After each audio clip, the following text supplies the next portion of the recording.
ചാക്കോച്ചൻ വലിയൊരു കെയർ കൊടുക്കാത്ത ഒരു വ്യക്തി, വലിയ അധികം മൈൻഡ് ചെയ്യാത്ത ഒരു വ്യക്തി, എത്ര പരിചയമൊന്നുമില്ല. ചാക്കോച്ചന് വലിയൊരു സ്ട്രഗിൾ വന്ന ഒരു സമയത്ത് ചാക്കോച്ചൻ പ്രതീക്ഷിച്ച ആരിൽ നിന്നും അദ്ദേഹത്തിന് ഒരു സഹായം വന്നില്ല. ഒരിക്കലും പ്രതീക്ഷിക്കാതെ ഈ വ്യക്തി വന്ന് ചാക്കോച്ചൻ്റെ ആ ആവശ്യം എന്താണോ അത് മുഴുവൻ കൊടുത്തിട്ട് ഇദ്ദേഹം പോയി എന്ന് പറഞ്ഞു. ഇന്നും ചാക്കോച്ചൻ അത് എന്ന് പറയുമ്പോൾ ചാക്കോച്ചൻ അത് പറയുന്ന ഫീലിൽ നമുക്ക് കിട്ടും എത്രത്തോളം ഒരു ഗ്രാറ്റിറ്റ്യൂഡ് ചാക്കോച്ചൻ ആ വ്യക്തിയുടെ അടുത്തുണ്ട്. അപ്പം ഇതേ ചോദ്യമായിരുന്നു ചാക്കോച്ചൻ ചോദിച്ചത്, ദൈവത്തിന്റെ കൈ എന്നുള്ളത്. അപ്പൊ അദ്ദേഹത്തിനാണ് ചാക്കോച്ചൻ ദൈവത്തിന്റെ കൈ. എനിക്കങ്ങനെ പറയാൻ അങ്ങനെ പ്രത്യേകം പറയാനില്ല. ഒരുപാട് കുട്ടി കുട്ടി ഇൻസിഡൻസും എനിക്കൊരു ആകത്തുക എനിക്കിപ്പോഴും പറയാനുള്ളൂ. ഇപ്പം ഞാൻ ചോദിക്കും, പ്രതീക്ഷിച്ചവരിൽ നിന്ന് സഹായം കിട്ടിയില്ല എന്ന് പറഞ്ഞല്ലോ. അപ്പം നമ്മളിപ്പോൾ ഒരാൾക്ക് നമ്മളൊരു കാര്യം ചെയ്തു കൊടുക്കുന്നു. ഇപ്പം എന്തെങ്കിലും ഒരു സാധനം നമ്മളെ കൊണ്ട് അവർക്കൊരു ഗുണം ഉണ്ടാവുന്നത് നമ്മൾ തന്നെ അവർക്ക് ചെയ്തു കൊടുക്കും. അപ്പം നമ്മളത് ചെയ്ത് കൊടുത്തു കഴിയുമ്പോൾ അതിഥി ഒരാൾക്കൊരു സഹായം ചെയ്ത് കൊടുത്തു കഴിയുമ്പം അത് അവരിൽ നിന്ന് തിരിച്ചൊരു നന്ദി, അല്ലെങ്കിൽ എനിക്കൊരു ഹെൽപ്പ് വരുമ്പോൾ ഇവർ തിരിച്ച് ചെയ്യും, അത് എപ്പോഴും പ്രതീക്ഷിച്ചിരിക്കുന്നതാണ്. പ്രതീക്ഷിച്ചിട്ടുള്ള ഒരാളാണ്, പ്രതീക്ഷിക്കാറുണ്ട്, മനുഷ്യരല്ലേ. അപ്പം ഞാനാണെങ്കിലും എന്തെങ്കിലും ചെയ്യുമ്പോൾ ഞാൻ വിചാരിക്കാം എപ്പോഴെങ്കിലും ഒരു നന്ദിയൊക്കെ ഉണ്ടാവും.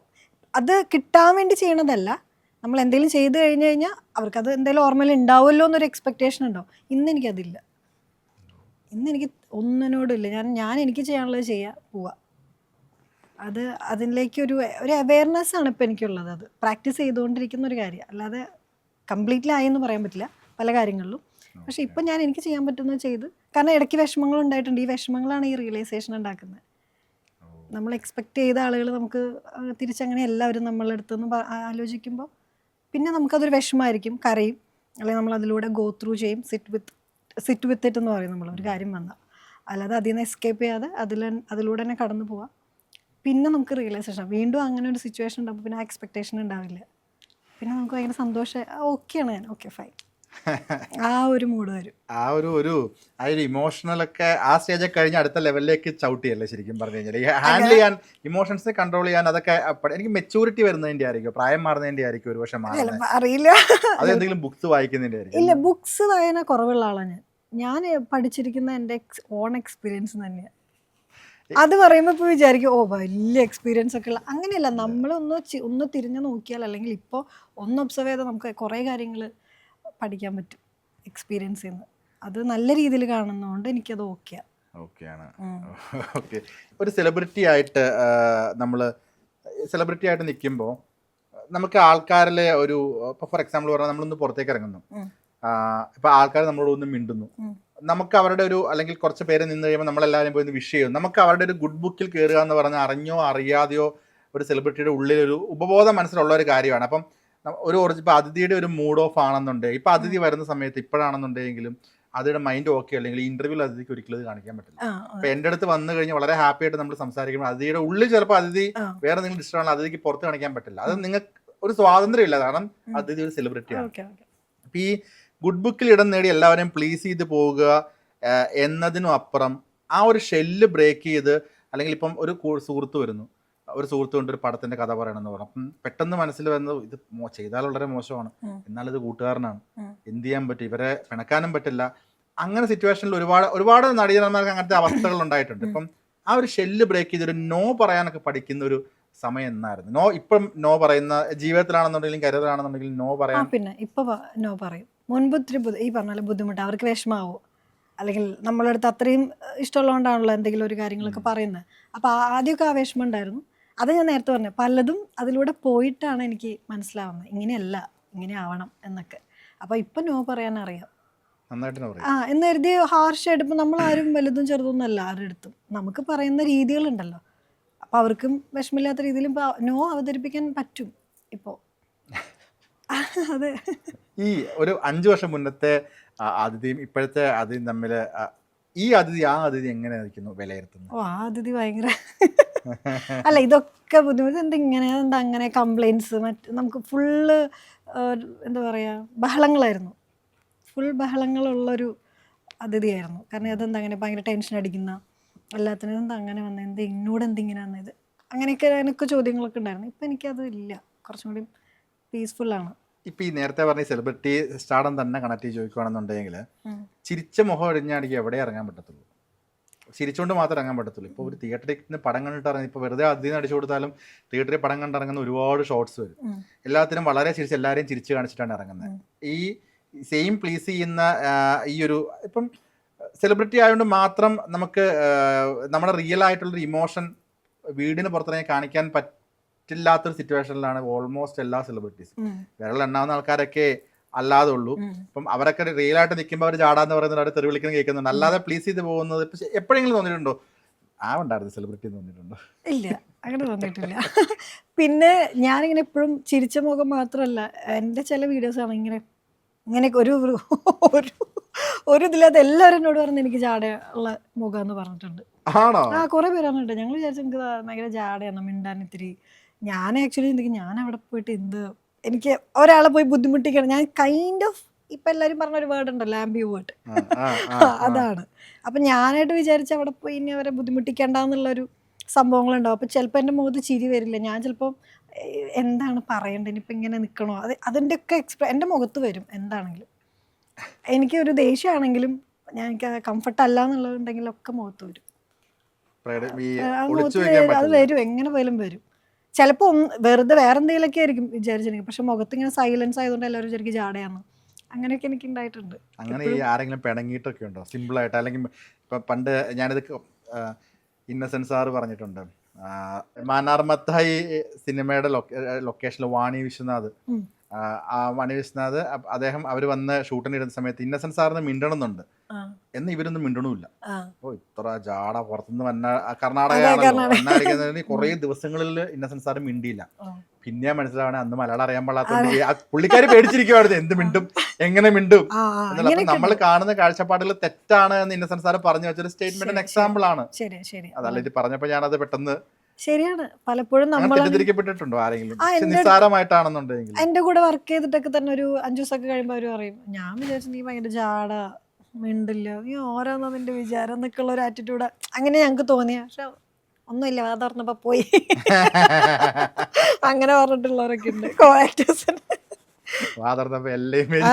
പോയി ഇത്ര ഉള്ളൂ പറയാറുണ്ട്. കോ ആക്ടേഴ്സ് എന്ന് പറഞ്ഞപ്പം എപ്പോഴെങ്കിലും ഒരു ഹെൽത്തി കോമ്പറ്റീഷൻ ഫീൽ ചെയ്തിട്ടുണ്ടോ? ഇപ്പം ഞാൻ പറയട്ടെ, ഇപ്പം ഫോർ എക്സാമ്പിൾ പറഞ്ഞാൽ നമ്മൾ എല്ലാ കാലഘട്ടത്തിലും നമ്മൾ രണ്ട് പേരെ എടുത്തു കഴിഞ്ഞാൽ ഇപ്പം മോഹൻലാൽ മമ്മൂട്ടി അങ്ങനെ അതേ ഉദ്ദേശം, ഇപ്പം ശോഭന ഉർവശി, അങ്ങനെ 2 പേരെ നമ്മൾ ആൾക്കാർ താരതമ്യം ചെയ്യുന്ന ഒരു 2 പേര് എല്ലാ കാലത്തും എല്ലാ ഇൻഡസ്ട്രിയിലും ഉണ്ടാവും. ഇപ്പം അതിഥി സ്വയം, ഇപ്പം ആര് പറഞ്ഞില്ല, അതിഥിക്ക് സ്വയം ഞാനും ഇവരും ഒരേ രീതിയിലാണ് പോകുന്നത്, അല്ലെങ്കിൽ എനിക്ക് കിട്ടേണ്ടിരുന്ന സിനിമകളാണ് അവർ ചെയ്യുന്നത്, അല്ലെങ്കിൽ ഞാൻ ചെയ്യുന്ന സിനിമകളാണ് ഒരു പക്ഷേ അവർക്ക് കിട്ടേണ്ടിയിരുന്നത്. അങ്ങനത്തെ ഒരു ഹെൽത്തി കോമ്പറ്റീഷൻ എന്തെങ്കിലും ആരുമായിട്ടോ അല്ലെങ്കിൽ ടോട്ടാലിറ്റിയിൽ ഉള്ളതായിട്ട് ഫീൽ ചെയ്തിട്ടുണ്ടോ? ഇല്ല, അങ്ങനെ ചിന്തിച്ചിട്ടില്ല ഞാൻ. കാരണം എന്താ പറയുക, ഇപ്പം ഒരു സിനിമ ചെയ്യാൻ തന്നെ പല ആളുകളും ഉണ്ട്, ഒരുപാട് പേരുണ്ട്. ഇപ്പോൾ ഒത്തിരി ഓപ്ഷൻസ് ഉണ്ടല്ലോ. അപ്പം നമ്മൾ അതിലങ്ങനെ എനിക്കൊരു അങ്ങനെ ഒരേപോലെ നിൽക്കുന്നു എന്ന് ഞാൻ ചിന്തിച്ചിട്ടില്ല. കാരണം എനിക്കുള്ളത് എനിക്ക് പടം വന്നാൽ മതി എന്നുള്ളൂ. വേറൊരാൾ ചെയ്യുന്നുണ്ടോ ഞാൻ ചിന്തിക്കാറില്ല. നമ്മൾ ഷാറുഖ് ഖാൻ ഒരു ഇൻ്റർവ്യൂവിൽ പറഞ്ഞിട്ടുണ്ട്, ഞാൻ നിങ്ങളെക്കുറിച്ച് നല്ല ചിന്തിക്കാനുമില്ല മോശം ചിന്തിക്കാനുമില്ല, സെൽഫ്ലെസ്ലി സെൽഫിഷ്. ആ ആറ്റിറ്റ്യൂഡാണ് എനിക്ക് കരിയറിലും. ഞാൻ ഒരാളെ കുറിച്ച് ഒന്നും ചിന്തിക്കാനുമില്ല. ഞാനത് ഇടയ്ക്ക് വിചാരിക്കാറുണ്ട്, എൻ്റെ കാര്യങ്ങളൊക്കെ അന്വേഷിക്കുമ്പോൾ ഇവരെന്തിനതൊക്കെ അന്വേഷിക്കുന്നത്, അങ്ങ് നിങ്ങളുടെ സിനിമ ചെയ്യും, ഞാൻ എൻ്റെ സിനിമ ചെയ്യട്ടെ. സോ ഞാൻ ചിന്തിക്കാറില്ല ആരുടെയും കാര്യമായിട്ട്. ബോധേഡല്ല. അവരവരുടെ സിനിമയൊന്നും അവർക്ക് അവരുടെ കണക്ഷൻ അല്ലെങ്കിൽ കോൺടാക്റ്റിൽ അല്ലെങ്കിൽ അവർ മുൻപ് ചെയ്ത സിനിമയെ ബേസ് ചെയ്ത് അവർക്ക് വർക്കുകൾ വരുന്നു, അവർ ചെയ്തുകൊണ്ട് പോകുന്നു. എല്ലാവർക്കും ഓരോ, അങ്ങനെയാണെങ്കിൽ സിനിമ ഇത്ര നടന്മാരും നടികളും ഉണ്ടാവില്ലല്ലോ. ഒരു നടൻ ഒരു നടിയിൽ ഒതുങ്ങിയാൻ ഇപ്പോഴും ഈ കോമ്പറ്റീഷൻ ഉണ്ടെങ്കിൽ അവർ തന്നെ മതി എന്ന് പറഞ്ഞ് പോയാൽ ഇപ്പോഴും ഓപ്ഷൻസ് ഉണ്ട് സിനിമകൾ ചെയ്യാൻ. ഞാനിപ്പോഴും സിനിമ കിട്ടുന്നുണ്ട്, സിനിമ ചെയ്തുകൊണ്ടിരിക്കുന്നു. ഇത്രയും കോമ്പറ്റീഷൻ വേൾഡ് എന്ന് പറഞ്ഞു കഴിഞ്ഞാൽ അപ്പം അതുകൊണ്ട് ഞാൻ അങ്ങനെ തന്നെയാണ് വിശ്വസിക്കുന്നത്. ഓക്കെ, എനിക്ക് ഈ സിനിമകൾ വന്നാൽ മതി എന്ന് പറയുമ്പം 2014 ആംഗ്രി ബേബീസ് തുടങ്ങി ഇപ്പോൾ എത്തി നിൽക്കുന്ന സിനിമ വരെ ഏറെക്കുറെ 22-30 ഉള്ളിൽ സിനിമകളാണ് ചെയ്തിട്ടുള്ളത്. എനിക്ക് തോന്നുന്നു 2 മ്യൂസിക്കൽ വീഡിയോയും 3-4 ടെലിവിഷനാണോ സീരീസ് ആണോ ഷോർട്ട് ഫിലിംസ്, 2-3 ഷോർട്ട് ഫിലിംസും 22-23 സിനിമകളുമാണ് വിക്കിപീഡിയ പറയുന്ന കണക്ക് ശരിയാണെങ്കിൽ. അത് ഇയർലി ഒരു 2 സിനിമ എന്ന് വെച്ച് കൂട്ടിക്കോ. സിനിമ ഇല്ലാതിരുന്ന വർഷങ്ങളുണ്ടോ? കോവിഡ് ആർക്കും സിനിമ ആ സമയത്ത്. പക്ഷെ ഞാൻ ഷോർട്ട് ഫിലിം ചെയ്തു.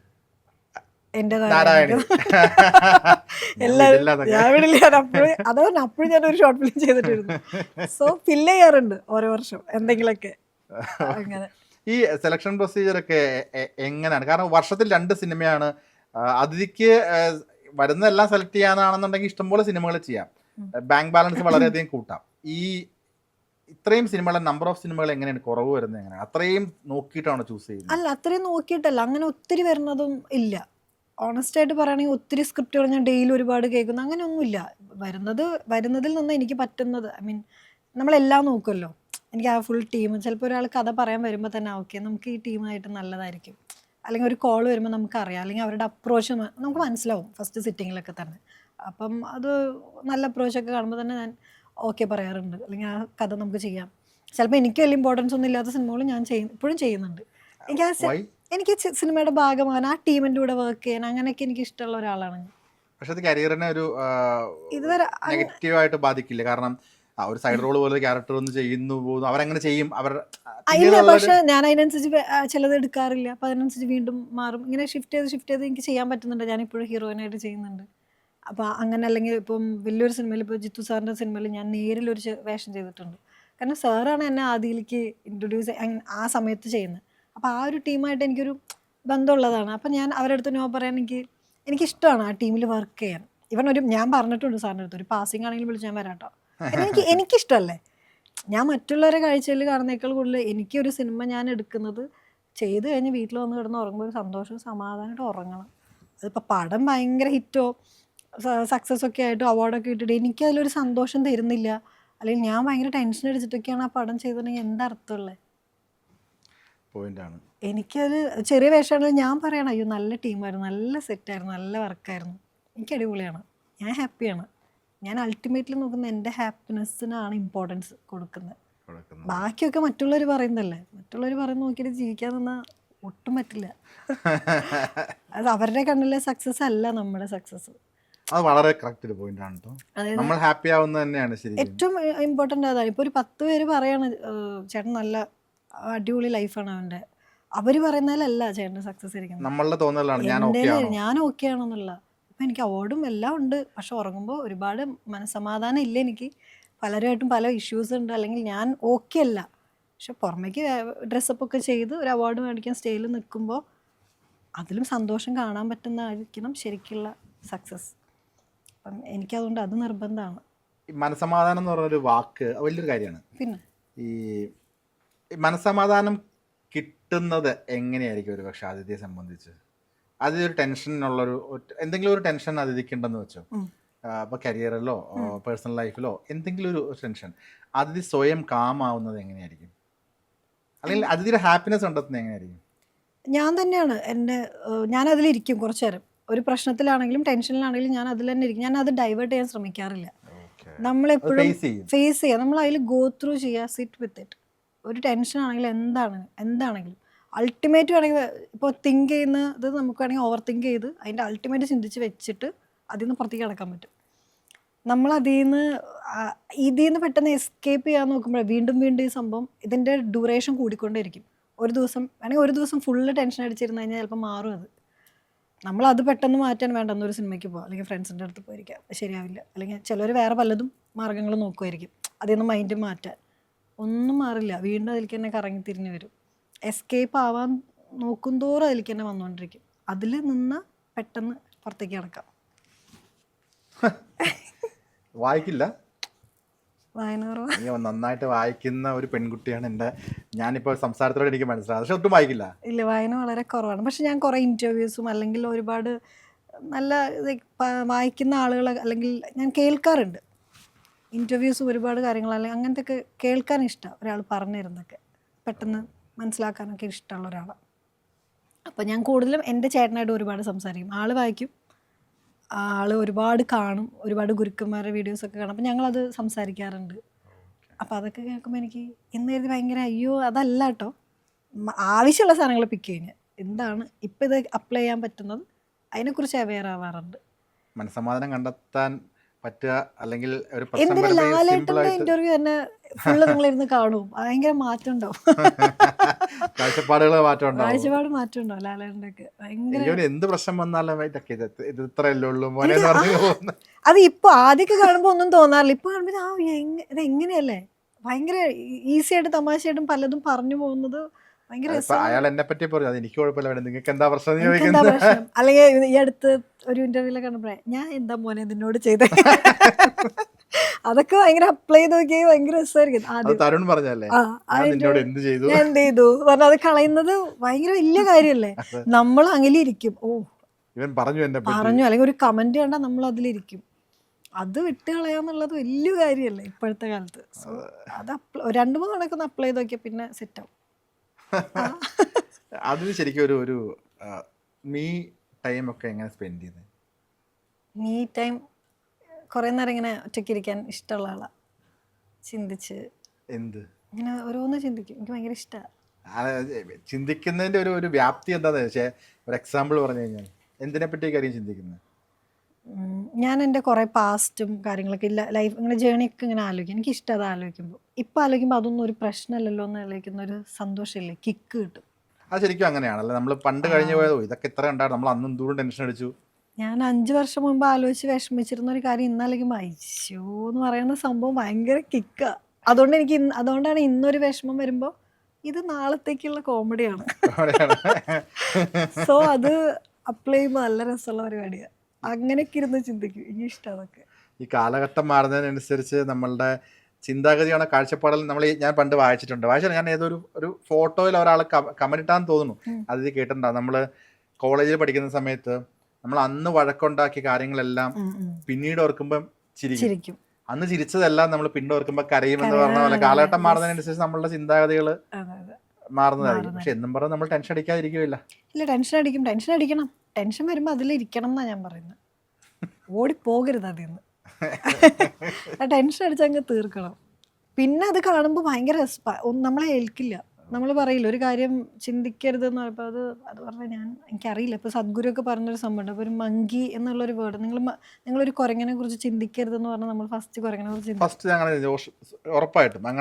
ഇപ്പോൾ കുരങ്ങനെ ഇരിക്കുന്ന ചാടുന്നൊക്കെ ഓർമ്മ വരും ആ വേർഡ് പറഞ്ഞാൽ.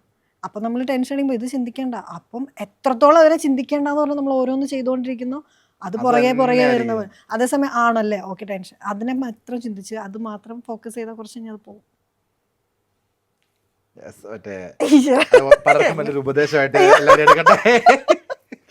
ഞാൻ അങ്ങനെ ചെയ്യാം, ഭയങ്കര ഈസിയാ, വർക്കാവുന്ന പരിപാടിയാണ് സത്യമായിട്ട്.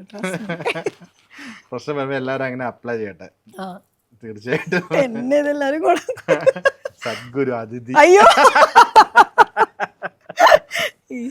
അല്ല, പക്ഷെ കറക്റ്റ് പോയിന്റ്സ്. നിങ്ങളെ ഹെൽപ്പ് ചെയ്യുകയാണെങ്കിൽ കേട്ടോ, അല്ലെങ്കിൽ മൈൻഡ് ചെയ്യേണ്ടത് വിട്ടേക്ക്, സ്ക്രോൾ ചെയ്തിട്ടേക്ക്. ഓക്കെ, നമ്മളിപ്പോൾ ഇരിക്കുന്നത് ഓണം സമയമാണ്. ഈ ഫെസ്റ്റിവൽ എന്നൊക്കെ പറഞ്ഞു കഴിഞ്ഞാൽ എന്താ മനസ്സിൽ കൂടെ വരുന്നത് ശരിക്കും പറഞ്ഞാൽ? നമ്മൾ ഇപ്പം ഫോർ എക്സാമ്പിൾ എനിക്കൊരു ഫെസ്റ്റിവൽ എന്ന് പറഞ്ഞു കഴിഞ്ഞാൽ പെട്ടെന്ന് വരുന്നത്, അല്ലെങ്കിൽ എനിക്കൊരു ഉത്സവം എന്നൊക്കെ പറഞ്ഞാൽ പെട്ടെന്ന് എൻ്റെ ഒരു ചെറുപ്പകാലത്തിൽ ഞാൻ അമ്പലത്തിൽ പോയതൊക്കെ ആയിരിക്കും ഓർമ്മ, അല്ലെങ്കിൽ നാടകം കാണാൻ പോയത്. ചില മണങ്ങൾ നമുക്ക് ഓർമ്മയിൽ നിൽക്കും, ചില ഫീലിങ്സ് നമുക്ക് ഓർമ്മയിൽ നിൽക്കും. ആ സമയത്ത് ചില പാട്ടുകൾ കേൾക്കുമ്പോൾ നമ്മൾ 10 വർഷം മുൻപ് ഈ പാട്ട് കേട്ട മൂഡ് നമുക്ക് ചിലപ്പോൾ കിട്ടിയെന്നിരിക്കും. അങ്ങനെ ഈ ഫെസ്റ്റിവൽ എന്നൊക്കെ പറയുമ്പോൾ എന്താ ശരിക്കും ഓർമ്മ? എനിക്ക് എൻ്റെ വീട്ടിൽ ചെറുപ്പത്തിൽ അതൊക്കെ തന്നെ. ഇപ്പോൾ ഓണത്തിന് ഞങ്ങളുടെ കൂടുതലും വരുന്ന എൻ്റെ അച്ഛൻ ഗൾഫിലൊക്കെ ആയിരുന്നു ആ സമയത്ത്. അപ്പം അച്ഛനില്ല മിക്ക ഫെസ്റ്റിവൽസിനും. ആ സമയത്തൊന്നും അച്ഛൻ അങ്ങനെ വരാൻ പറ്റാറില്ല. അപ്പം ഞങ്ങൾ അമ്മയും മക്കളും ഞങ്ങൾ തന്നെയാണ് ഏറ്റവും കൂടുതൽ സ്പെൻഡ് ചെയ്തിട്ടുള്ളത്. അപ്പോൾ അതൊക്കെ എപ്പോഴും ആ സമയത്ത് ചെറിയ സങ്കടമൊക്കെ ആയിരുന്നു. എപ്പോഴും ഫെസ്റ്റിവൽ എന്ന് പറയുമ്പോൾ ആൾ വന്നില്ലല്ലോ, കുഞ്ഞിലേ ചോദിക്കുമല്ലോ, അച്ഛൻ വരില്ല, അന്നറിയില്ല അതിനെക്കുറിച്ച്. പിന്നെ വലുതായപ്പോഴാണ് സിറ്റുവേഷൻസ് മനസ്സിലാകുന്ന, ലീവ് കിട്ടിയിട്ടുണ്ടാവില്ല, അങ്ങനെയൊക്കെ ഉള്ളത്. അപ്പോൾ ഇപ്പോഴും എന്തോ ഒരു മിസ്സിങ് ആണ് എപ്പോഴും ഒരു ഫെസ്റ്റിവൽ എന്ന് പറയുമ്പോൾ. അങ്ങനെ ഉണ്ടായിട്ടുണ്ട്. പിന്നെ അതിപ്പോൾ യൂസ് ടു ആയി, വലുതാവും തോറും പിന്നെ നമുക്ക് ഓക്കെ കുഴപ്പമില്ല, മനസ്സിലായി അങ്ങനെ. പക്ഷെ എന്നാലും നമ്മൾ പിള്ളേർ സെറ്റ് ആസ്വദിക്കുക എന്നുള്ളൊരു അത്രേ ഉള്ളൂ. ഉത്സവത്തിനൊക്കെ പോകുന്നൊക്കെ തന്നെ, ഉത്സവം നാടകം കാണാൻ പോയിട്ടുണ്ട് ഞാൻ. വല്ലാത്തൊരു ഫീലല്ലേ ശരിക്കും? ഭയങ്കര ഫീലായിരുന്നു. അങ്ങനെയൊന്നും പോയില്ലല്ലോ. ഫ്രീഡത്തിന്റെ അകത്തില്ല നമ്മൾ അങ്ങനെ ഇപ്പം അത് കുറഞ്ഞു, അത് പോയി കാണണം. ഇപ്പൊ ഞങ്ങൾ ഇടയ്ക്ക് ചിന്തിക്കും ഒന്ന് പോകണം. ഞാൻ ഈ അടുത്ത് ഈ കഥകളിയൊക്കെ കാണാൻ തൃപ്പൂണിത്തറയിലൊക്കെ അത് കണ്ടിട്ടേ ഇല്ലല്ലോ. അങ്ങനത്തെയൊക്കെ ഇപ്പൊ കാണാൻ ഭയങ്കര ആഗ്രഹമുണ്ട്. അപ്പൊ അതൊക്കെ പോയി കണ്ടിരുന്നു ഇപ്രാവശ്യം ഉത്സവമൊക്കെ വന്നപ്പോൾ. പക്ഷെ ഇപ്പം അത്രയും ഫ്രീ ആയിട്ട് കാണാൻ നമുക്ക് എൻജോയ് ചെയ്യാൻ പറ്റില്ല. എവിടുന്ന ക്യാമറ ഉണ്ടെന്നും പറയാൻ പറ്റില്ല. അവിടെ ഉണ്ടായിരുന്നു ഓരോ ചാനലുകൾ. ആണോ? അപ്പൊ ഒരു ആസ്വദിക്കാനും പറ്റില്ല, അവിടെ നിന്ന് ക്യാമറ എന്നുള്ള ഇല്ല ബോധം പിന്നെ ഉള്ളിലുണ്ട്. നമ്മള് ഞാൻ നേരത്തെ പറഞ്ഞ പോലെ എനിക്ക് ഒരു ഇതുവരെ കുഴപ്പമൊന്നും ഉണ്ടാക്കിയിട്ടില്ല. അപ്പം വലിയ കുഴപ്പമുണ്ടാവാറില്ല. ഇങ്ങനെ ടാറ്റയൊക്കെ പറഞ്ഞവരങ്ങ് പൊക്കോളും. ശല്യമില്ല അങ്ങനെ. ഈ വൈകുന്നേരങ്ങളിൽ ഒരു 5-5:30 സമയത്ത് അമ്പലത്തിൽ നിന്ന് പാട്ട് വെക്കുന്നു, അല്ലെങ്കിൽ ഈ പ്രതിഷ്ഠയ്ക്ക് വേണ്ടിട്ട്, അല്ലെങ്കിൽ ആനകള് പോകുന്നു, അത് വല്ലാത്തൊരു ഫീലാണ്. ഈ കാരണം എന്റെ തൃശ്ശൂരാണ് നാട്, പൂരങ്ങളുടെ നാടാണ്. അപ്പോൾ ഉത്സവ സമയത്ത് ഫുള്ള് തൃശ്ശൂർ പൂരത്തിനാണെങ്കിൽ ആറാട്ടുപുഴ പൂരം, അതൊക്കെ വലിയ ഫേമസ് ആയിട്ടുള്ള പൂരങ്ങളാണ്. അപ്പോൾ നമ്മുടെ വീടിന്റെ ഫ്രണ്ടിൽ കൂടെയാണ് എല്ലാ ആനകളും പോവാം. അപ്പം ഞാൻ ആനപ്രേമിയാണ്. ആന അതാണ് എൻ്റെ ചെറുപ്പത്തിലൊക്കെയുള്ള ഓർമ്മ. ആന ഫ്രണ്ടിലൂടെ പോകുമ്പോൾ നമ്മൾ ഫുഡ് കൊടുക്കുന്നതും ഞാൻ എനിക്കിപ്പോഴും ഓർമ്മയുണ്ട് ആനയ്ക്ക് ഫുഡൊക്കെ കൊടുത്തത്. അപ്പം നമ്മളന്ന് കുഞ്ഞാണ്. അപ്പം എന്നെ എടുത്ത് കൊടുക്കുമ്പോൾ ഈ ഫുൾ കൈ പോവും വായിലേക്ക്, അത്രയും ചെറുതാണ് ഞാൻ. അപ്പം അതൊക്കെ ഭയങ്കര ഓർമ്മ, ഇപ്പോഴും ഓർമ്മയുണ്ട്. ബാസ്റ്റ്യൻ എന്ന് പറഞ്ഞ ഒരു ആന ഉണ്ടായിരുന്നു, ബാസ്റ്റ്യൻ പേര് ആന ഉണ്ടായിരുന്നു. അതെപ്പോഴും ഫ്രണ്ടിൽ കൂടെ പോകുമ്പോൾ ഞാൻ വെള്ളം പഴമൊക്കെ കൊടുക്കാറുണ്ട്. അത്ര മെമ്മറി എനിക്ക് ഭയങ്കര ഇഷ്ടമാണ്. ആനപ്രേമിയാണ്, എനിക്ക് ആന ഭയങ്കര ഇഷ്ടമാണ്. എവിടെ കണ്ടാലും പോയി ആനയുടെ അടുത്ത് പോയി നിന്ന് ഫോട്ടോ എടുക്കും. പേടിയില്ല ആനനെ ഭയങ്കര ഇഷ്ടമാണ്. തൃശ്ശൂരുകാരുടെ ഒരു അതിന്റെ എന്തെങ്കിലും ചെറുപ്പത്തിലെ ഫോട്ടോസ് ഒക്കെ ഉണ്ടോ ഈ ആനക്ക്? ഇല്ല, അന്ന് ഫോട്ടോ ഒന്നും ഇല്ല. ഫോട്ടോ ഒന്നും അങ്ങനെയല്ല, അന്നൊന്നല്ല, അന്ന് ഫോട്ടോ എടുക്കാനുള്ളൊരു ഇതൊന്നും ഉണ്ടായിരുന്നില്ല. മൊബൈൽ അങ്ങനെ സെൽഫി അതൊന്നും ഇല്ലല്ലോ. എന്നൊക്കെയാണ് ഞാൻ സെൽഫി ഒക്കെ എടുത്തത്. ഇന്നുണ്ട് കുറെ ആനകളുടെ കൂടെ. ഇപ്പോഴും ഈ ആനാന്ന് കേൾക്കുമ്പോൾ ഉള്ളൊരു ഒരു വികാരം തന്നെയാണ്. ആന ഒരു എന്താണെന്നറിയില്ല, ഒരു ഭയങ്കര ഒരു പോസിറ്റീവ് ആനനെ കാണുമ്പോൾ, എന്തെന്നില്ലാത്തൊരു പോസിറ്റിവിറ്റി ആനനെ കാണുമ്പോൾ. ഇത് ഞാൻ ചോദിച്ചോട്ടെ, കുറച്ചാൾ മുൻപ് ഈ ആനകളെ ഉത്സവത്തിന് എഴുന്നള്ളിക്കുന്നതുമായി ബന്ധപ്പെട്ട് ഒരുപാട് ഡിബേറ്റ്സും ചർച്ചകളൊക്കെ നടന്നിട്ടുണ്ടായിരുന്നു. അതായത് അപ്പം ആനപ്രേമികൾ ആനയ എന്ന് പറയുന്ന ഒരു ജീവിയെ അല്ലെങ്കിൽ മൃഗത്തെ കാലും കൈയും കെട്ടിയിട്ട് ഈ ചൂടിൽ കൊണ്ടുവന്ന് നിർത്തി അവരങ്ങ് ആഘോഷിക്കുകയാണ് അവരുടെ ആനപ്രണയം. പക്ഷെ ആ മൃഗത്തിന് അത് എന്തോരം ദ്രോഹമാണ് ചെയ്യുന്നത്. കാട്ടിൽ മേഞ്ഞടക്കേണ്ടതിനെ ഇങ്ങനെ കൂച്ചുവലം കിട്ടി ഇത്രയും ചെണ്ടമേളത്തിന്റെയും അല്ലെങ്കിൽ വെടിക്കെട്ടിന്റെയും നടുക്ക് കൊണ്ട് നിർത്തിയിട്ട് ഇവര് കിടന്ന് ആർപ്പ് വിളിക്കുകയാണ്. ഇതാണോ ആനസ്നേഹം എന്ന് പറയുന്ന പല ഡിബേറ്റ്സ് നടന്നിരുന്നു. അതിനെ പറ്റി എന്താ പറയാനല്ലേ? ഇതിപ്പോ ആനപ്രേമി പറഞ്ഞോണ്ട് ഞാൻ ചോദിച്ചാണ്, ഇതൊരു നമ്മുടെ ടോപ്പിക് അല്ല. പ്രശ്നമില്ലാത്ത ആനയ്ക്ക് പ്രശ്നമില്ല, കണ്ടു നിൽക്കുന്ന ഇവിടെ എപ്പോഴും അതാണല്ലോ ഡിബേറ്റ്. ആ പർട്ടിക്കുലർ ടീമിനൊരു പ്രശ്നം ഉണ്ടാവില്ല, കാണുന്നവർക്കാണ് എപ്പോഴും പ്രശ്നം. ആനയ്ക്ക് പ്രശ്നമില്ല, ആനയ്ക്ക് ഭയങ്കര ഇഷ്ടമല്ലേ ഫുഡും കഴിച്ച് ഭയങ്കര അതുപോലെ ടേക്ക് കെയർ ചെയ്യുന്നത്. അവിടെ ആനയൂട്ടൊക്കെ കണ്ട ഭയങ്കര രസമുള്ള. പിന്നെ നമുക്ക് ആനേനെ അങ്ങനെ അഴിച്ചു വിടാം. ഇപ്പൊ പറഞ്ഞില്ലേ കൂച്ചുവല്ലെങ്കിൽ, നമുക്ക് ഒരു ആനേനെ ഇഷ്ടമെന്ന് കരുതി അന്ന് ഇറങ്ങി ഓടിക്കോന്ന് പറയാൻ പറ്റില്ല. ആനേനെ അങ്ങനെ നമുക്ക് അതിൻ്റെതായ രീതിയിൽ ട്രീറ്റ് ചെയ്യണം. സോ പിന്നെ ഓരോന്നിനും ആനയ്ക്ക് പകരം നമുക്ക് പോയി എഴുന്നള്ളിപ്പിൽ നിൽക്കാൻ പറ്റില്ല. ആന പറഞ്ഞ ഞങ്ങൾ നിൽക്കാന്ന എന്നാൽ ഓരോന്നിനും ഓരോ ഭംഗിയുണ്ടല്ലോ. അതിനെല്ലാം കൂടെ ഇങ്ങനെ എന്താ പറയുക മിക്സ് ചെയ്യുന്നതിലാണ് എനിക്ക് എതിർപ്പ്. ഓരോന്നിനും ഓരോരുത്തരുണ്ട്, അതിന് വേണ്ടിയിട്ടാണ് ഓരോരുത്തരുള്ളത്. അതിൻ്റെ ഭംഗിയിൽ അങ്ങോട്ട് ആസ്വദിച്ച് കിട്ടും. പിന്നെ അവരെ ഉപദ്രവിക്കുന്നു അതിനൊക്കെ വരുമ്പോൾ അതിനെതിരെ എടുക്കാനുള്ള ഒരു ടീമുണ്ടല്ലോ, ഡിപ്പാർട്ട്മെന്റ് ഉണ്ടെന്നാണ് ഞാൻ വിശ്വസിക്കുന്നത്. അത് അവർ നല്ല രീതിയിൽ ചെയ്യുന്നുണ്ടാവായിരിക്കാം. അത് വരുമ്പോൾ ചോദ്യം ചെയ്യും. ആനയെ പീഡിപ്പിച്ചുകൊണ്ടിരിക്കുക എന്നൊക്കെ പറയുന്നത്, തല്ലുന്നതും ഒരുപാട് ഉപദ്രവിക്കുന്നൊക്കെ കണ്ട അതൊക്കെ ഇപ്പം എത്രയോ പേര് കുടിച്ചിട്ട് അതിനെ അടിക്കുന്നതും തടിയെടുപ്പിക്കാൻ കൊണ്ടുവന്നൊക്കെ. ഈ തടി എടുക്കണമെങ്കിൽ ആനയ്ക്ക് പറ്റൂ, അത് അതിൻ്റെ ഒരു രീതിയിൽ അത് ചെയ്യുന്നതായിരിക്കും. പക്ഷെ അതിന് ഒത്തിരി ടോർച്ചർ ചെയ്യുമ്പോഴാണ് അതിനൊരു നടപടിയൊക്കെ എടുക്കേണ്ടത്. അല്ലാത്ത പക്ഷെ ആനയ്ക്ക് കുഴപ്പമില്ല. ഞാൻ എത്രയാണ് ആനത് ആസ്വദിച്ച് നിൽക്കുന്ന. കറക്റ്റ് സമയത്ത് ഭക്ഷണം, അതിൻ്റെതായ ഒരു റുട്ടീനുണ്ട്. ആനയ്ക്ക് ദേഷ്യം വരുന്നത്, അല്ലെങ്കിൽ ആനയ്ക്ക് വിശക്കുന്ന, അല്ലെങ്കിൽ ആനയ്ക്ക് ഇറിറ്റേഷൻ വരുന്ന സംഭവങ്ങളൊക്കെ ഉണ്ട്. അതൊക്കെ മനസ്സിലാക്കുന്ന പാപ്പന്മാരും അതിനൊക്കെ ഉണ്ടെങ്കിൽ നല്ലതാണ്. അതൊന്നും വലിയ പ്രശ്നമില്ല എന്നാണ് ഞാൻ. ആനയ്ക്കില്ലാത്ത പ്രശ്നം നിങ്ങൾക്ക്? ഞാൻ തമാശയായിട്ട് കാര്യം പറയട്ടെ. എനിക്ക് മനസ്സിലായ അതിഥി പറയുമ്പോൾ ഞാൻ ഇങ്ങനെ ഒബ്സർവ് ചെയ്യേണ്ട എനിക്ക് മനസ്സിലായ സീനാണെന്നറിയാം. മറ്റേ നാഗവല്ലിയുടെ കാശിമാല നിങ്ങൾ പറഞ്ഞ മറ്റേ ഗംഗയിലെ മറ്റേ എനിക്ക് അതാ ഓർമ്മ. സത്യം പറഞ്ഞു പെട്ടെന്ന് ഞാൻ ഇമോഷണൽ ആയി. ഒരു തൃശ്ശൂരുകാരിയാണ് ഞാൻ കണ്ടത്. എനിക്ക് ആ ഒരു ഫീലിംഗ് മനസ്സിലാവുന്നു. അല്ല, ഞാനത് അങ്ങനെ വിശ്വസിക്കാൻ ഇഷ്ടപ്പെടുന്നത്. ഈ നമ്മളിപ്പോ പെട്ടെന്നൊരു ആനയെ കണ്ട ഇത് ഏത് ആനയാണെന്ന് പറയാൻ പറ്റും? ഫേമസ് ആയിട്ടുള്ള ആനകളൊക്കെ ആണെന്നുണ്ടെങ്കിൽ അങ്ങനെ അത്രയും തിരിച്ചറിയാൻ? അല്ലല്ല, അത് കുറച്ചൊക്കെ തെറ്റി പോകാറുണ്ട്. എനിക്ക് അതായത് ഒരു ആനയായിട്ടും ഒരുപാട് നേരം നിന്ന് ഞാൻ അതിനെ കണ്ടു കഴിഞ്ഞാൽ ഓക്കെ. എനിക്കിപ്പോ രാജേന്ദ്രനെ എവിടെ വെച്ച് കണ്ടാലും, മനുഷ്യരി രാജേന്ദ്രൻ ഉണ്ട് ഒരാന, ആനയെ കണ്ടെങ്കിൽ പെട്ടെന്ന് മനസ്സിലാവും. കാരണം അതിന്റെ രൂപമൊക്കെ കുറച്ച് ഡിഫറെന്റ് ആണ്.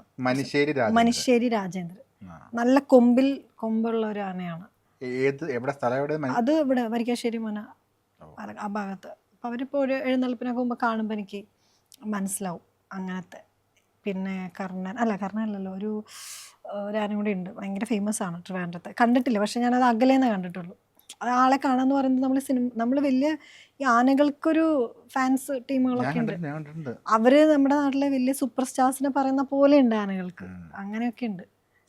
ഞാൻ കണ്ടിട്ടുള്ളത് അതൊക്കെ ഭയങ്കര അതിപ്പോ അതുപോലെ ഒരു ആനനെ കാണാൻ പറ്റില്ല. നമ്മൾ പറഞ്ഞല്ലോ എനിക്ക് രജനീകാന്തിനെ കാണാൻ പറ്റിയില്ല എന്ന് പറഞ്ഞ പോലെ ആനനെ കാണാൻ പറ്റിയില്ല, അങ്ങനെയൊക്കെ ഉണ്ട്. ആനപ്രേമി എന്ന നിലയ്ക്കാണ്, ക്ഷമിക്കുക.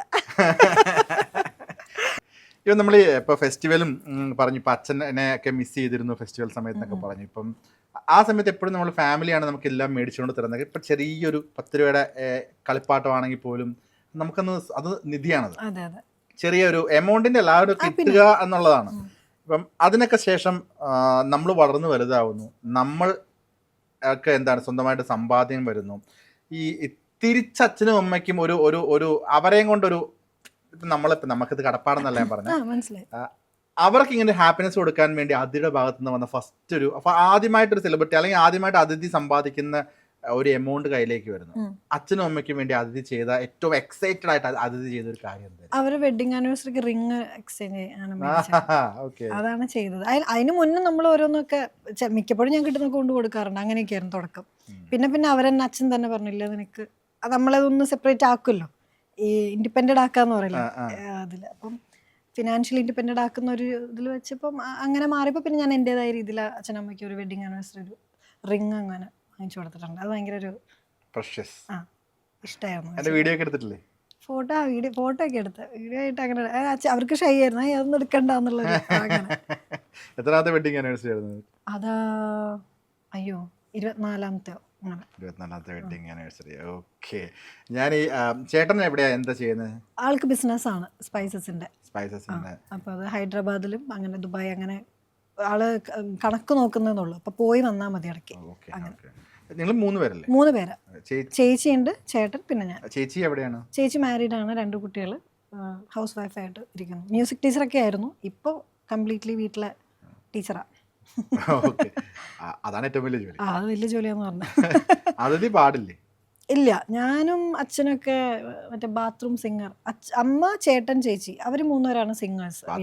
പാടുന്നത് പാട്ട് തന്നെയുള്ളൂ. അത് പാടാൻ ആരും കേൾക്കില്ലല്ലോ, അതല്ലേ ബാത്റൂം സിംഗർ എന്ന് പറയുന്നത്. ഇത്രയും കോൺഫിഡന്റ് ആയിട്ട് പാടാൻ പറ്റും. ആ എക്കോല് പാടാൻ ഇത്ര ബെറ്റർ ആയിട്ടും കോൺഫിഡന്റോടുകൂടി പാടാൻ പറ്റുന്ന ബാത്റൂം.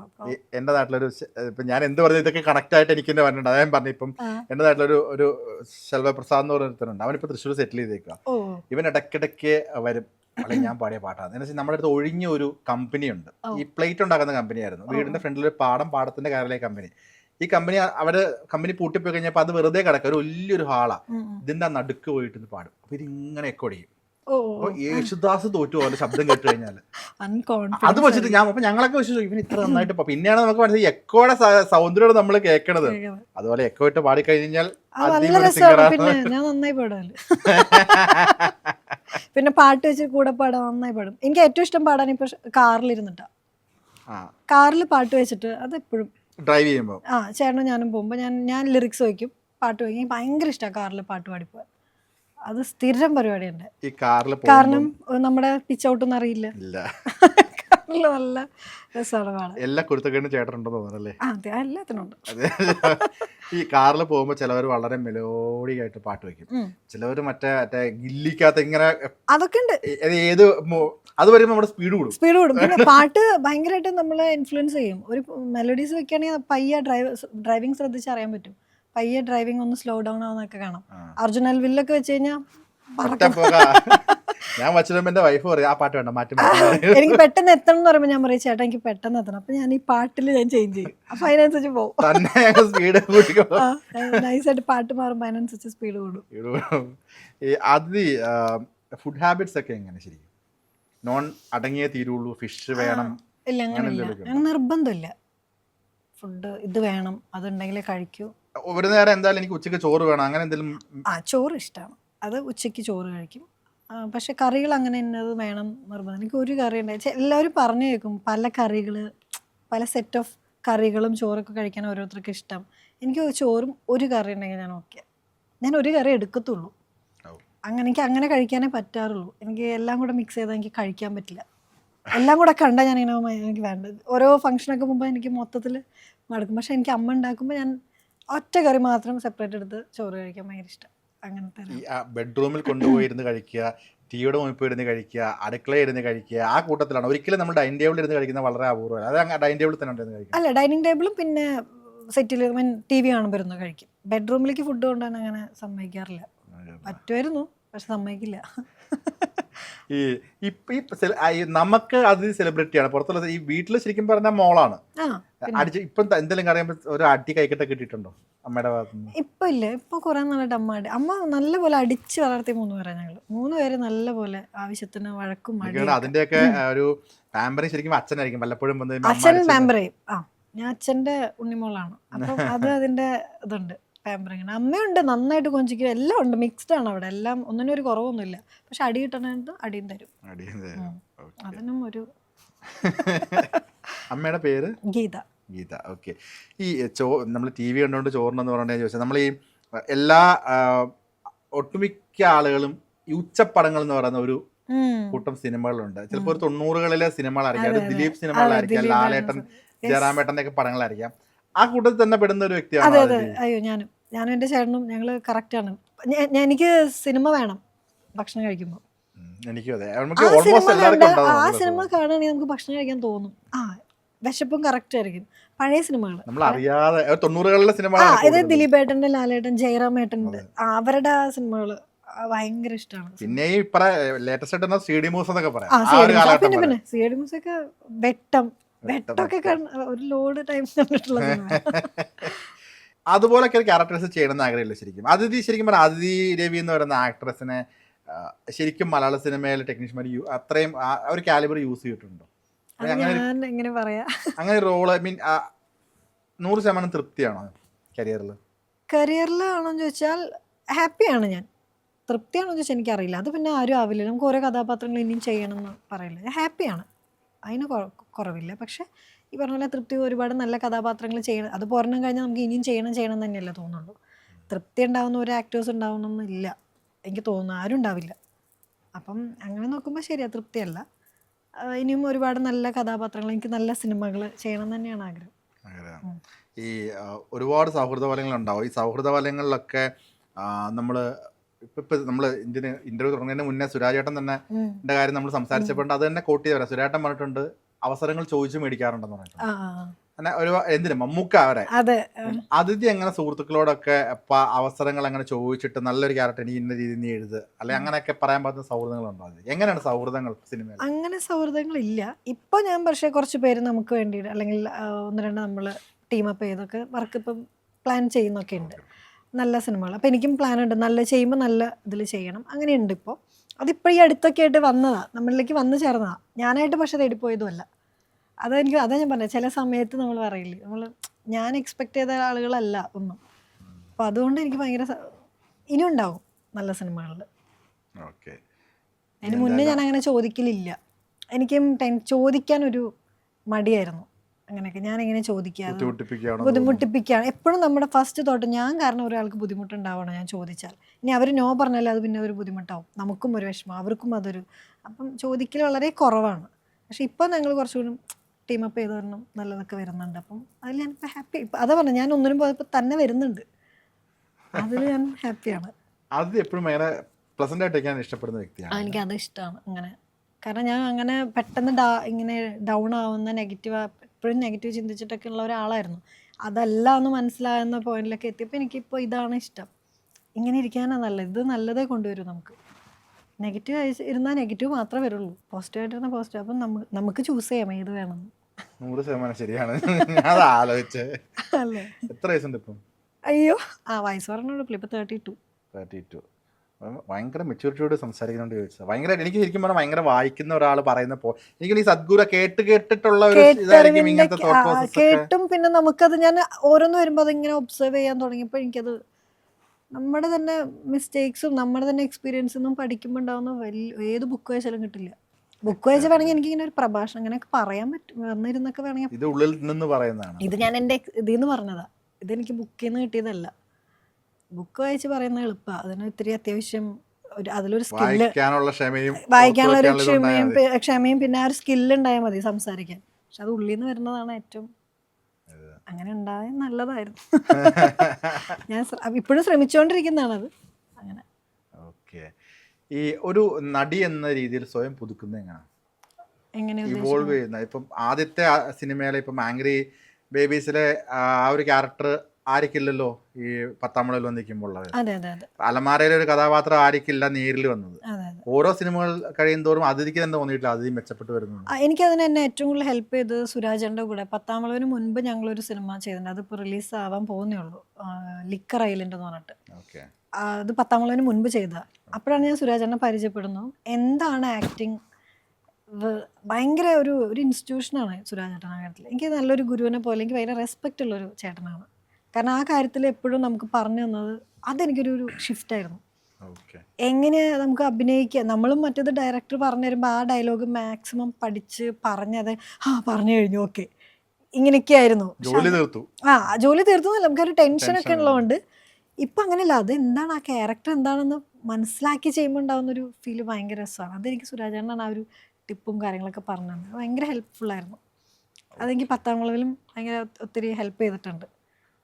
ആ സിനിമയ്ക്ക് അല്ല അതുവരെ അപ്പം ഈ ഒരു പ്രോസസ്സ് തന്നെ അല്ല, ഡയറക്ടർ എന്ത് പറയുന്നു അത് ചെയ്യാം, നമ്മൾ മാക്സിമം ചെയ്യും, ഇല്ലെന്നല്ല. എന്നാലും അതിൻ്റെ ഒരു ഡെപ്ത് അറിഞ്ഞ് ചെയ്യാന്ന് പറയുന്നത്, കാരണം ലിക്രയിൽ കുറച്ചും കൂടി നല്ല അത്യാവശ്യം നമുക്ക് വളരെ ഡെപ്ത് ഏറിയ ഒരു ക്യാരക്ടറുണ്ട്. അപ്പോൾ അതിന് സുരാജ് ഒത്തിരി ഹെൽപ്പ് ചെയ്തിട്ടുണ്ട്. അപ്പോഴാണ് എനിക്ക് മനസ്സിലായത് എങ്ങനെയാണ് ഒരു കഥാപാത്രത്തെ, അതിപ്പോൾ ചെറുതാണെങ്കിലും ത്രൂ ഔട്ട് വേണമെന്നില്ല സിനിമയ്ക്കകത്ത് ഒരു ആക്ടറെ ഡിഫൈൻ ചെയ്യാൻ. ചെറുതാണെങ്കിലും അതിനെ എങ്ങനെ എത്രത്തോളം അതിൽ ഡീപ്പായിട്ട് കാണാൻ പറ്റുന്നു എന്നുള്ളതാണ് ശരിക്കും ഒരു ആക്ടർ ഇരിക്കുന്നത്.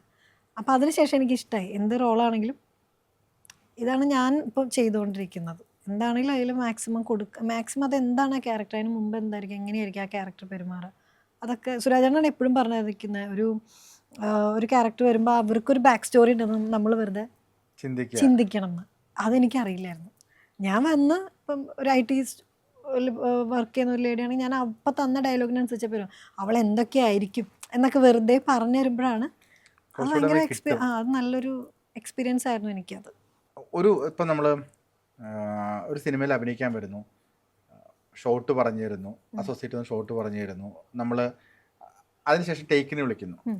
ടേക്കിന് വിളിക്കുമ്പോൾ മാത്രമാണോ ഇതിനെപ്പറ്റി ചിന്തിക്കുന്നത്, അതെയോ പ്ലാൻ ചെയ്യുക ഉള്ളിലൊരു പ്രോസസ്സ് നടക്കുന്നുണ്ടാവും, ഇതിങ്ങനെ പറയാം അല്ലെങ്കിൽ ഇങ്ങനെ മാറ്റാം, അങ്ങനെ ഒരു പ്ലാനിങ് ഉള്ളിൽ നടക്കുന്നുണ്ടോ? അതേ ലാലേട്ടൻ പറയുന്ന പോലെ എന്നെ വരുന്നു വിളിക്കുന്നു ഞാൻ ചെയ്യുന്നു പോകുന്നു, അത് തന്നെ വരുന്നു, അത് അങ്ങനെയാണ്? ഏതാണ് പ്രോസസ്സ്?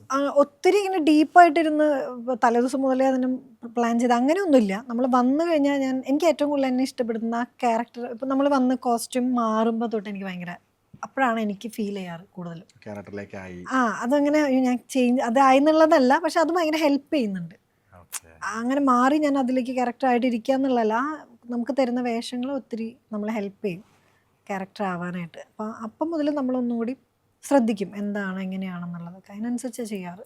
അത് നമ്മൾ ഓൾമോസ്റ്റ് പല കാര്യങ്ങളും സംസാരിച്ചു. ഇനി സംസാരിക്കാനുള്ള ഒരു ടോപ്പിക് എന്ന് പറഞ്ഞു കഴിഞ്ഞാൽ പ്രണയം, കല്യാണം ഒക്കെയാണ്. ഇപ്പം അതിഥിയുടെ പ്രണയം ഉണ്ടായിട്ടുണ്ടാവാം, ഓക്കെ, അല്ലെങ്കിൽ അതെന്തു ആയിക്കോട്ടെ. നമുക്കിപ്പോൾ നമ്മുടെ ഒരു ആദ്യ പ്രണയം എന്ന് കൂട്ടിക്കും, അല്ലെങ്കിൽ നമ്മൾ ഇപ്പോൾ കടന്നു പോകുന്നതിൽ നമുക്കൊരു പ്രണയമുണ്ട്. അപ്പോൾ ആ പ്രണയത്തിന് നമ്മൾ എടുക്കുന്ന എഫേർട്ടുകൾ, ആ പ്രണയത്തിന് വേണ്ടി നമ്മൾ ചിലവാക്കുന്ന സമയം, നമ്മൾ എത്രത്തോളം അവരുമായിട്ട് അടുക്കുന്നു എന്നുള്ള ഇതൊക്കെ നമുക്ക് കിട്ടുന്ന ഒരുപാട് തിരിച്ചറിവുകളുണ്ട്. ഒരു പ്രണയ തകർച്ചയ്ക്ക് ശേഷം നമുക്ക് വീണ്ടും ഒരു പ്രണയത്തിലേക്ക് കിടക്കുമ്പോൾ, അല്ലെങ്കിൽ വീണ്ടും ഒരു പ്രണയം ഉണ്ടാകാനുള്ളൊരു സാധ്യത വരുമ്പോൾ ഇതിൻ്റെ ഒരു ഹാങ് ഓവർ എപ്പോഴും നമുക്ക് ഉള്ളിലുണ്ടാവുക. കാരണം അത്ര എഫേർട്ട് നമ്മൾ ഇവിടെ എടുക്കുമോ, നമുക്ക് കിട്ടിയ അനുഭവങ്ങളൊക്കെ അത് വെച്ചിട്ടായിരിക്കില്ല നമ്മൾ ഇനിയൊരു പ്രണയത്തിലേക്ക് കയറുക. എന്താണ് അതിൻ്റെ ഒരു ഉണ്ടായിരുന്ന പ്രണയം, ഇപ്പോഴത്തെ സ്റ്റാറ്റസുകൾ എന്തൊക്കെയാണ്? അല്ല, പ്രണയം ഉണ്ടായിട്ടുണ്ടോയെന്ന് ചോദിച്ചാൽ സത്യം പറഞ്ഞാൽ പ്രണയമാണെന്ന് തോന്നുന്നത് എന്തോ അതായിരുന്നു എനിക്കുണ്ടായിരുന്നത്. റിയൽ പ്രണയമാണെന്ന് ചോദിച്ചാൽ അല്ല, പ്രണയം അതല്ല. അതിപ്പോൾ എനിക്കറിയാം, ഞാൻ പ്രണയിച്ചിട്ടില്ല, ഞാൻ ഇനിയായിരിക്കും പ്രണയിക്കുക. ഇപ്പം എനിക്കൊരു പ്രണയമുണ്ട് എന്നോട്. സെൽഫ് ലവ്, അതാണ് ഏറ്റവും വലിയ കാര്യം. ഞാൻ ഇനി നല്ല പോലെ പ്രണയിക്കും. കാരണം നമ്മൾ പ്രണയത്തിലാണെങ്കിൽ നമുക്ക് നമ്മളോട് തന്നെ ഇഷ്ടം ഉണ്ടാവണം. ഒരാളെയും കുറ്റവും അതല്ല, നമുക്ക് നമ്മളെ ഇഷ്ടപ്പെടാൻ തോന്നുകയാണെങ്കിൽ നമ്മൾ പ്രണയത്തിലാണ്. നമ്മളോട് തന്നെ പ്രണയത്തിലാണ്. ഇവൻ നമ്മളൊരാളായിട്ട് പ്രണയത്തിലാണെന്ന് വിചാരിക്കുക, അപ്പം നിങ്ങൾക്ക് നിങ്ങളെ കണ്ണാടിയിൽ കാണുമ്പോൾ ഒരു ഭംഗി തോന്നുന്നില്ല, നമ്മൾ എന്തൊക്കെയോ കുറവ് ഇൻസെക്യൂരിറ്റി ഒക്കെ തോന്നണമെങ്കിൽ അത് പ്രണയമല്ല. അപ്പം അത് ബാക്ക് ഓഫ് ചെയ്യണം അതിന്. അത് ആരുടെയും കംപ്ലൈൻറ്റോ കുറ്റമൊന്നുമല്ല, അത് നമ്മുടെ റെസ്പോൺസിബിലിറ്റി തന്നെയാണ്. അല്ലാതെ അവൻ തേച്ചു അല്ലെങ്കിൽ അവൾ തേച്ചു അതല്ല. അൾട്ടിമേറ്റ്ലി നമുക്ക് നമ്മളോടൊരു ഇഷ്ടം തോന്നിപ്പിക്കുന്നതായിരിക്കണം ശരിക്കുള്ളൊരു പ്രണയത്തിലാവുമ്പോൾ. നമുക്ക് കുറച്ചുകൂടി ഒരു നമുക്ക് തന്നെ നമുക്ക് സ്വയം നമ്മൾ ഭംഗി അടിപൊളിയായിട്ട് തോന്നണം, അതാണ് പ്രണയം. ഒരാൾ വരുമ്പോൾ നമുക്ക് തോന്നണം നമ്മൾ അടിപൊളിയാണല്ലേ എന്ന്, അതാണ് പ്രണയം. അല്ല നമ്മളിങ്ങനെ എന്തിനും നമുക്ക് ഭയങ്കര കൺഫ്യൂഷൻസ്, അയ്യോ ഞാൻ ഓക്കെ അല്ല, ഞാൻ ഭംഗിയില്ല, എന്നെ കാണാൻ കൊള്ളില്ല, അല്ലെങ്കിൽ ഞാൻ ചെയ്യുന്നതൊക്കെ തെറ്റ്, എനിക്ക് ഭയങ്കര ഇൻസെക്യൂരിറ്റി, ഞാൻ ഭയങ്കര ചെറുതായി തോന്നുന്നു എന്നൊക്കെ ഉണ്ടെങ്കിൽ അത് ഒരിക്കലും പ്രണയമല്ല. അങ്ങനെ തോന്നിയിട്ടുണ്ടോ? അന്ന് പിന്നെ തോന്നിയിട്ടൊക്കെ ഉണ്ട്, ഞാൻ എനിക്ക് ഇൻസെക്യൂരിറ്റി ഒക്കെ ഉണ്ടായിട്ടുണ്ട് നല്ലപോലെ. അപ്പൊ ഉണ്ടായത് പ്രണയം അല്ലെന്ന് പിന്നീടാണ് തിരിച്ചത്. അത് പ്രണയമല്ല, പക്ഷെ അത് നമുക്ക് അങ്ങനെ അതൊരു കംപ്ലൈൻറ്റ് പോലെ പറയാൻ എനിക്ക് താല്പര്യപ്പെടുന്നില്ല. അത് എൻ്റെ റെസ്പോൺസിബിലിറ്റി അല്ലേ ഞാൻ എങ്ങനെ കാണണം എന്നുള്ളത്. ഒരാളെപ്പോഴും അതൊരു ഒരു കൂട്ടായിരിക്കണം പ്രണയം, അല്ലാതെ ഫുൾ നമ്മളൊരു ഗിവറായിട്ടോ അല്ലെങ്കിൽ ഇങ്ങോട്ടും എടുക്കുന്ന പോലെ അങ്ങനെയല്ല. പ്രണയം ഒരു കൂട്ടാണ്, അത് നല്ല രസമായിട്ട് പോകുന്നതാണ് പ്രണയം. നമുക്ക് ഭയങ്കര ഇഷ്ടമായിരിക്കും നമ്മൾ പ്രണയത്തിലാണെങ്കിൽ. പരാതികളും പരിഭവങ്ങളും ഒന്നും കൊണ്ടുനടക്കാത്ത ഇല്ല ഇല്ല ഇല്ല ഇല്ല, അതൊന്നും ഇല്ല, അതൊന്നും ഒരു പ്രശ്നമല്ല. അങ്ങനെ ഒരു വ്യക്തി അങ്ങനെ ഒരു അല്ലെങ്കിൽ ആ പ്രണയത്തെക്കുറിച്ച് ഭയങ്കര മോശമായിട്ട് അല്ലെങ്കിൽ എപ്പോഴും ഞാൻ പറയാൻ ആഗ്രഹിക്കുന്നത്, ഇപ്പോൾ സോഷ്യൽ മീഡിയയിലാണെങ്കിലും കാണും അവരെ കംപ്ലൈൻറ്റ് ചെയ്യാം, ഒരു പ്രണയം അങ്ങ് പൊളിയുമ്പോഴേക്കും മറ്റാൾ അൾട്ടിമേറ്റ്ലി മോശമായി ഉണ്ടാകാം, അങ്ങോട്ടും ഇങ്ങോട്ടും ഉണ്ടാകാം, പക്ഷെ അത് അവനവൻ്റെ റെസ്പോൺസിബിലിറ്റി തന്നെയാണ്. കുറ്റപ്പെടുത്തൽ അങ്ങനത്തെ ഇല്ല, താല്പര്യപ്പെടുന്നില്ല, അങ്ങനത്തെ അതിൻ്റെ ആവശ്യമില്ല. അത് റിഗ്രറ്റ്, കുറ്റബോധം, അങ്ങനത്തെ ഫീലിംഗ് ഇല്ല ഇല്ല ഇല്ല, റിഗ്രറ്റ് ഇല്ല, ഒന്നിനോടും ഇല്ല. കാരണം എന്തെങ്കിലും നമുക്കൊരു മിസ്റ്റേക്ക് ഉണ്ടെങ്കിൽ ഞാൻ അത് സോൾവ് ചെയ്യാൻ ശ്രമിക്കുന്ന ഒരാളാണ്, സോൾവ് ചെയ്തിട്ട് ഞാൻ അടുത്തേക്ക് പോകുള്ളൂ. അപ്പോൾ പിന്നെ എന്തിനാ റിഗ്രറ്റ്? ഇനിയൊരു പ്രണയം, ഇനിയൊരു കല്യാണം, അല്ല സോറി കല്യാണം, ഓളത്തിലേക്ക് പറയാം. അല്ല, രണ്ടാമത് കല്യാണം തെറ്റൊന്നുമല്ല ഇപ്പോൾ. അല്ല അങ്ങനെ പറ്റുന്ന ഒരാളല്ലെങ്കിൽ വേറെ കല്യാണം കഴിക്കുക. ആദ്യത്തെ കെട്ടിയിട്ടാണല്ലോ രണ്ടാമത് കെട്ടാൻ പറ്റുള്ളൂ. ആദ്യത്തെ കെട്ടാത്ത ഒരാളോട് ഇനിയൊരു കല്യാണം ഇല്ല, ഇനി അറിയില്ല. അപ്പം ഇനിയായിരിക്കും ഞാൻ പ്രണയിക്കുക ശരിക്കും, അതെനിക്കറിയാം. കാരണം എനിക്കിപ്പോൾ എന്നെ അറിയാം, എന്നെ ഭയങ്കര ഇഷ്ടമാണ് എനിക്ക്. മുമ്പൊന്നും എനിക്ക് എന്നെ അറിയില്ലായിരുന്നു, ഞാൻ എന്നെ മൈൻഡ് ചെയ്തിട്ടില്ല. അപ്പോൾ പിന്നെ അതെങ്ങനെ പ്രണയവും? നമുക്ക് നമ്മളെ തന്നെ ആദ്യം സ്നേഹിക്കാണ്ട് ഞാനെങ്ങനെ വേറൊരാളെ സ്നേഹിക്കുക? അപ്പോൾ ഒരിക്കലും ഒരാളെയും കംപ്ലൈൻ്റ് ഇല്ല. അപ്പോൾ ഇനി ഞാൻ പ്രണയിക്കും, ഇനിയായിരിക്കും എനിക്ക് പ്രണയം. അതിഥി അടിപൊളിയാണ്. Thank you sir.